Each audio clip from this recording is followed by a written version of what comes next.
Returning to a classic story is a dangerous gambit at the best of times, but in the case of The Dark Knight Returns, surely only so much more damage can be done. With that in mind, I was excited to read Frank Miller and Brian Azzarello's prequel story, The Last Crusade, which is billed as chronicling the death of second Robin Jason Todd prior to Batman's original retirement. Mentioned briefly in the first issue of The Dark Knight Returns, Jason's death was an understated and believable way to explain Batman's withdrawal without dwelling on the subject unnecessarily, and it fit well into the brutal universe of that story. And so, choosing to devote a standalone story to what was really a footnote in the original is a strange choice, especially when the ending is so obviously preordained. But such are the strange times in which we live. The Last Crusade begins with one of the book's several scenes of the Joker's incarceration.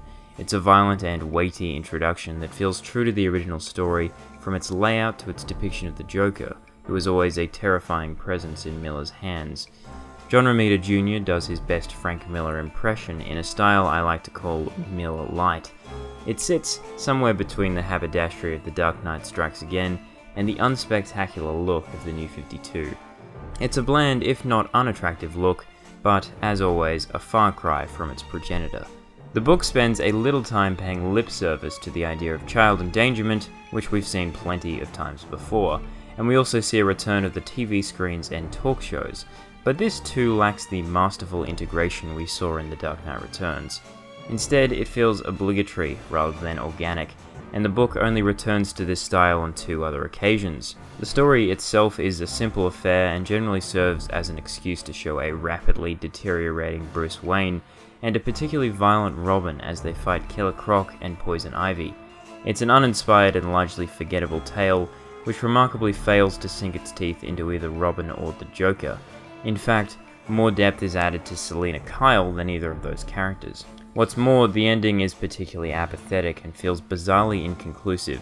Fans looking for an actual confrontation with the Joker will be disappointed. But this story's biggest problem is the damage it deals to The Dark Knight Returns.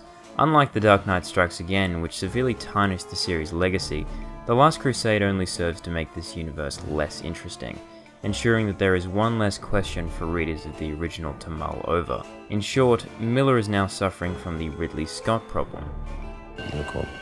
And it means? He's a replicant. By explaining more of what happened to Jason Todd, Miller has placed limits on the ability of his readers to imagine what might have happened to him, which is an invariably darker fate than anything this book might have conjured up. In this way, The Last Crusade actively dampened my imagination, and that is the worst charge I could level at anything.